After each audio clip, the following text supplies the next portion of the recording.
Bienvenue au CEPEG La Lumière du Plateau qui nous accueille pour ce numéro de votre émission Débat citoyen. Le délégué ou le responsable de classe est celui ou celle-là qui sert de pont entre les élèves, les professeurs et l'administration. Notre débat du jour a pour objectif final de fournir à nos jeunes apprenants du collège CEPEG La Lumière du Plateau des clés pour mener à bien leur mission de responsable de classe ou de délégué d'établissement. D'où le thème « Être responsable de classe, comment gérer efficacement cette mission ?»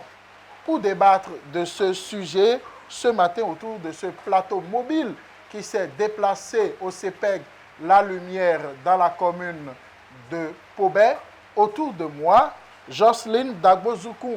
Elle est responsable de la classe de 3e. Jocelyne, bonjour. Bonjour, monsieur. Comment ça va? Ça va bien? Oui. À côté de moi et en face justement de Jocelyne pour débattre de ce sujet avec nous, Albert Tchango. Lui, il est le responsable de la classe de terminale G2, ici même au CEPEG La Lumière du Plateau. Albert, bonjour. Bonjour, monsieur. Comment ça va, Albert? Ça va très bien. Et les camarades de classe de la terminale G2? Ils vont bien. Ils sont ici? Oui. Faites un banc pour votre responsable. Avec nous pour faire cette émission, votre surveillant général, l'ami de tous les élèves et l'ami surtout des responsables de classe. Monsieur Alexis Yaoïcha, vous êtes le surveillant général de CEPEG La Lumière du Plateau. Merci d'avoir accepté justement de faire ce débat avec nous en plateau mobile ici dans votre école dans la commune de Pobet. Bonjour, monsieur le surveillant général. Bonjour. Alors, ma première question va s'adresser à Jocelyne. Jocelyne, comment est-ce qu'on devient un responsable de classe? Pour devenir un responsable de classe, ce n'est pas facile. Mais on fait élection pour avoir le responsable. D'accord. Alors, Albert, vous êtes responsable de la classe de terminale G2. Comment vous vous êtes retrouvé responsable de la classe de terminale G2? Vous avez fait campagne? Je me suis élu comme responsable à travers mon travail que les amis m'ont reconnu dans la classe, à travers aussi mes habitudes, comment je les parle, comment je travaille avec eux. C'est de là qu'ils m'ont élu comme responsable de la classe. Alors, monsieur le surveillant général, monsieur Alexis Yaoïcha, dites-nous, quelles sont les missions que vous attribuez aux responsables de classe? Quelles sont leurs missions dans l'école, les responsables de classe?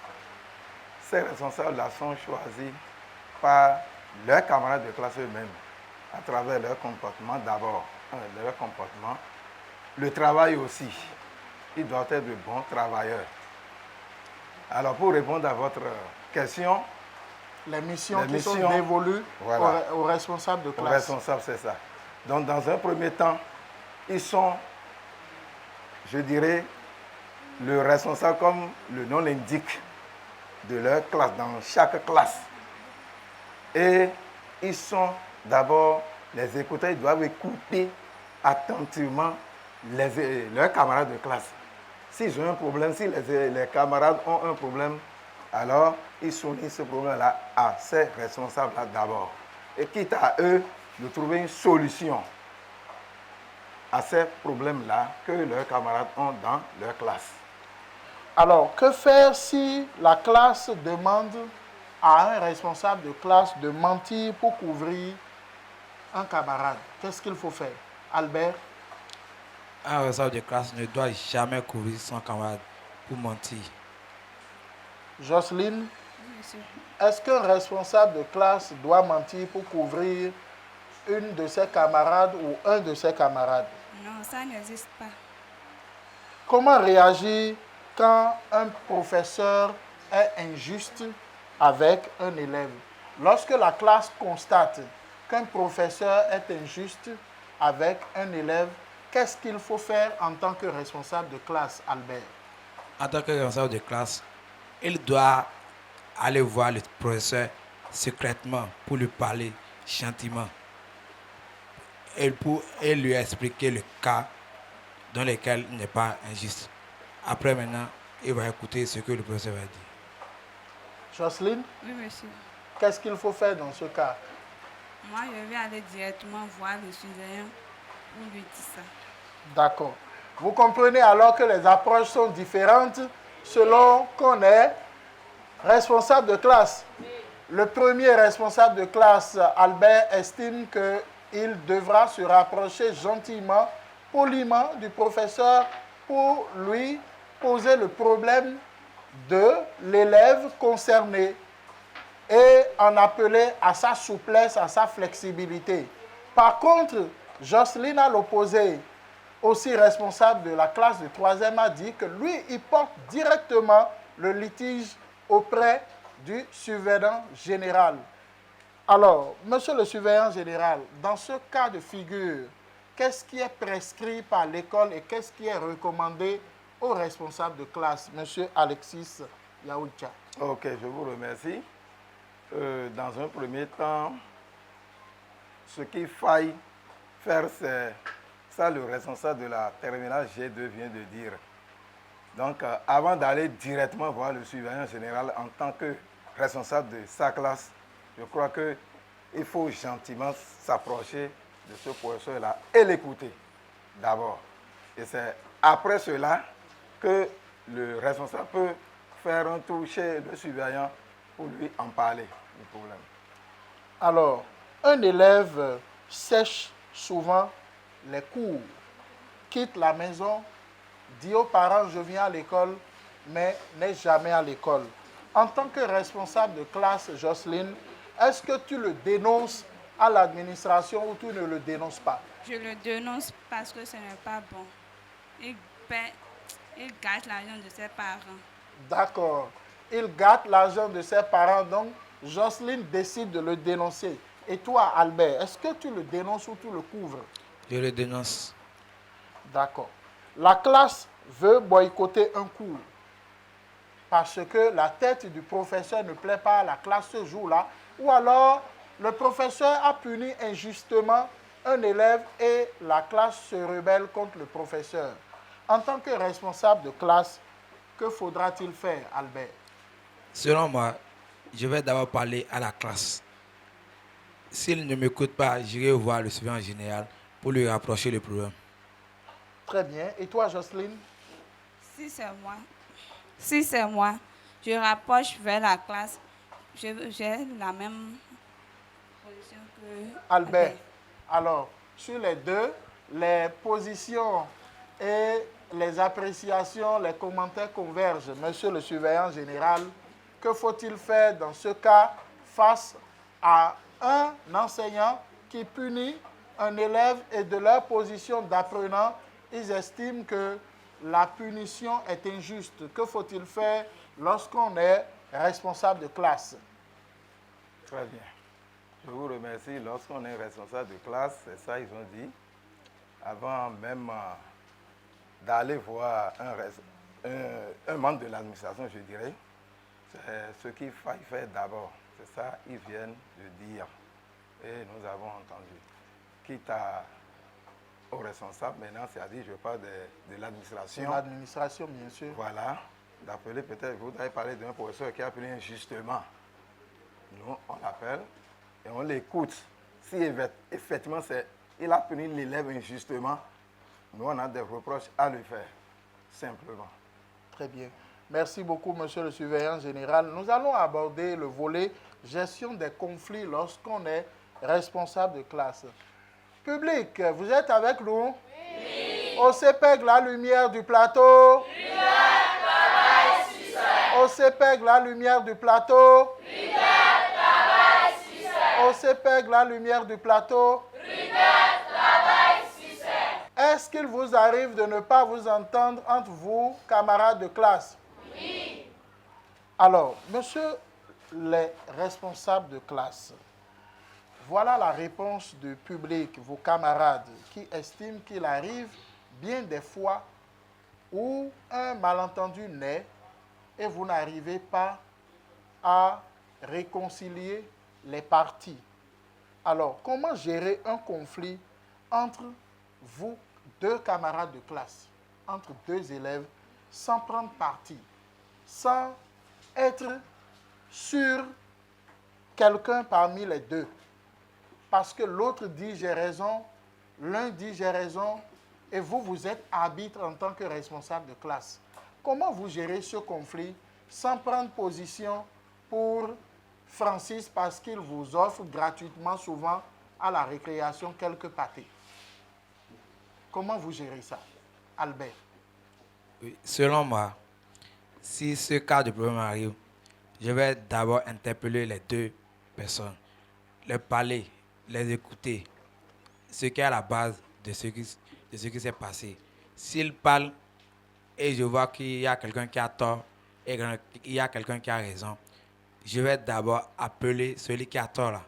Je lui parle et je lui dis que ce qu'il fait n'est pas bon. Et maintenant, j'appelle les deux ensemble et j'essaie de parler avec eux pour qu'ils cessent le conflit. Jocelyne et toi, dans ce cas, qu'est-ce que tu fais? J'appelle les deux pour leur donner des conseils. Et j'appelle aussi la surveillante pour lui Poser le problème. Oui. Très bien.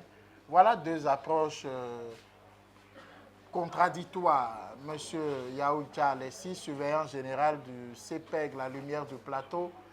Dans ces conditions, en tant que responsable de classe, qu'est-ce qui est prescrit comme démarche? Je vous remercie. Comme démarche, l'un des responsables vient de dire, de donner sa position. Et je crois que c'est la meilleure. C'est la meilleure. Avant de nous atteindre, je pense en tant que responsable, il peut déjà régler ce problème-là. C'est quand ça va le dépasser qu'il pourra quand même faire part de la situation à l'administration.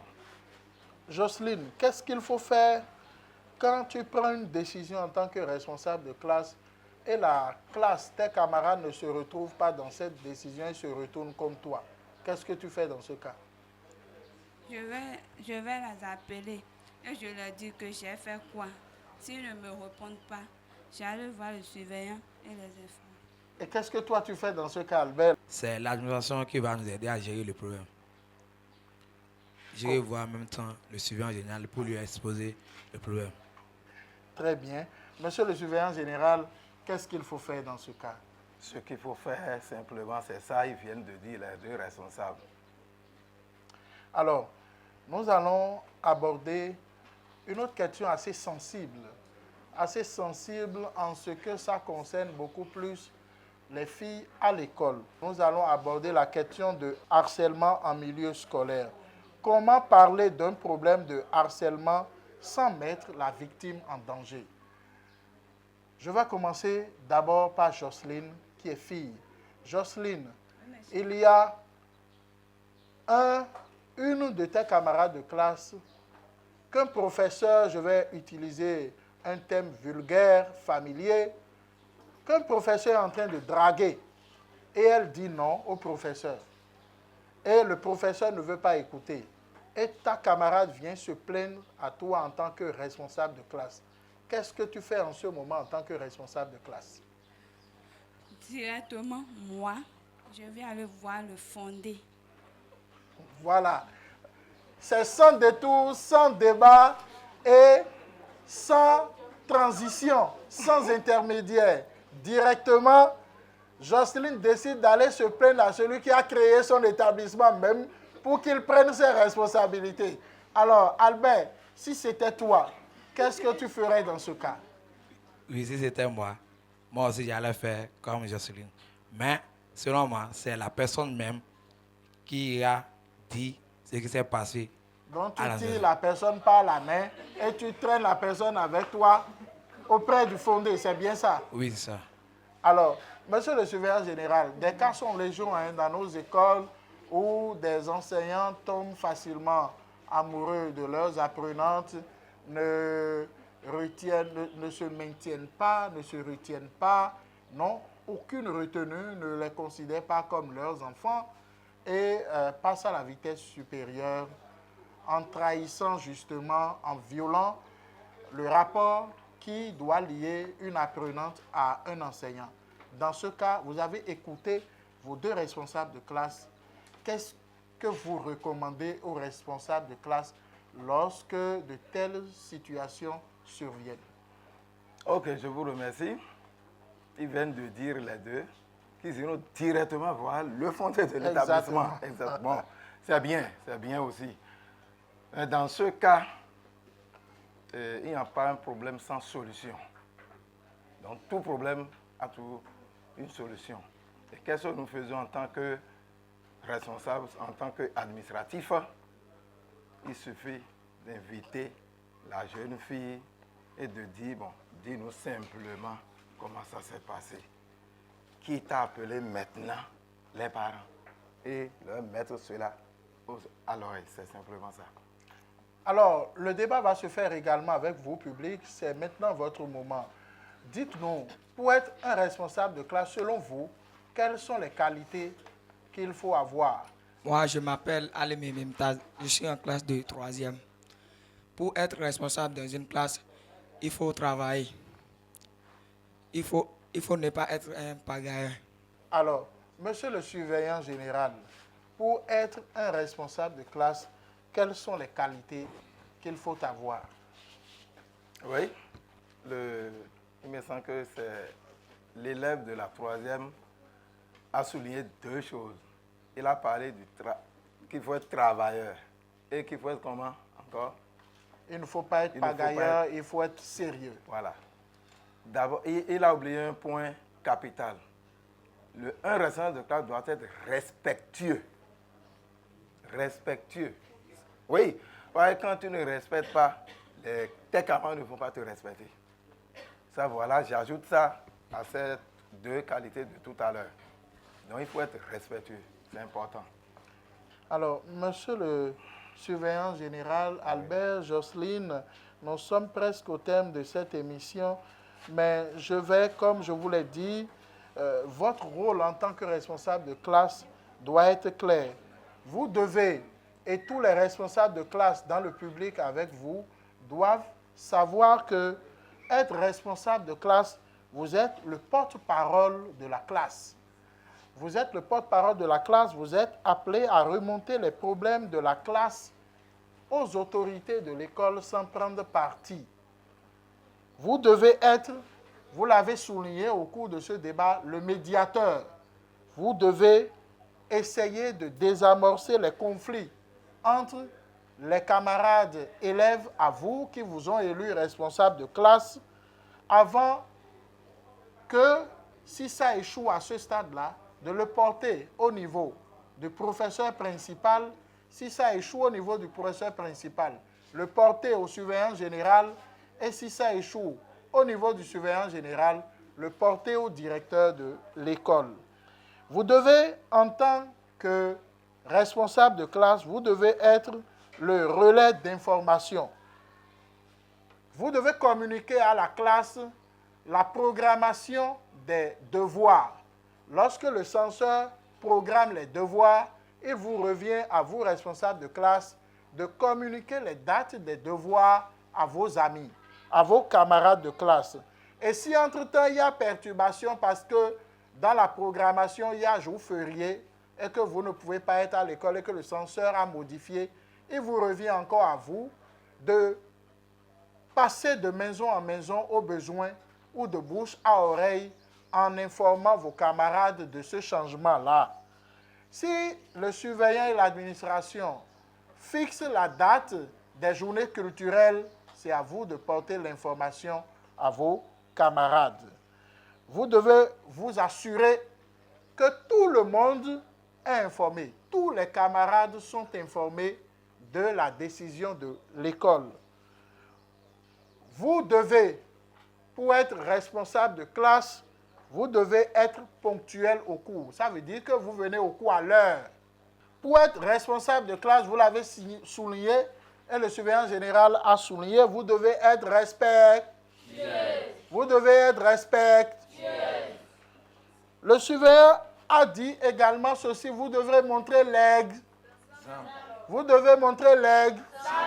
Vous devez être un mot.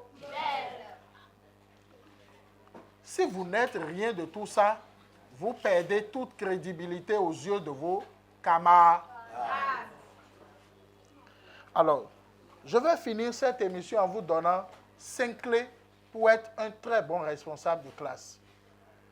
Vous allez noter avec moi. La première clé de réussite pour être un responsable de classe, c'est d'abord être à l'écoute de tous vos camarades de classe. Être à l'écoute. Vous devez être à l'écoute de tout le monde. Vous devez écouter toutes les parties. Vous devez écouter toutes les versions. 2. Vous devez être juste et neutre. Juste parce que vous devez écouter et arbitrer, ne pas prendre position. Vous devez être juste et neutre. C'est la deuxième clé pour réussir. La troisième clé, vous devez bien communiquer. Vous devez bien communiquer. La quatrième clé que je vous donne, vous devez bien préparer les conseils de classe. Vous devez préparer les conseils de classe en accord avec vos professeurs principaux. Vous devez donc être en contact de façon permanente avec les professeurs principaux.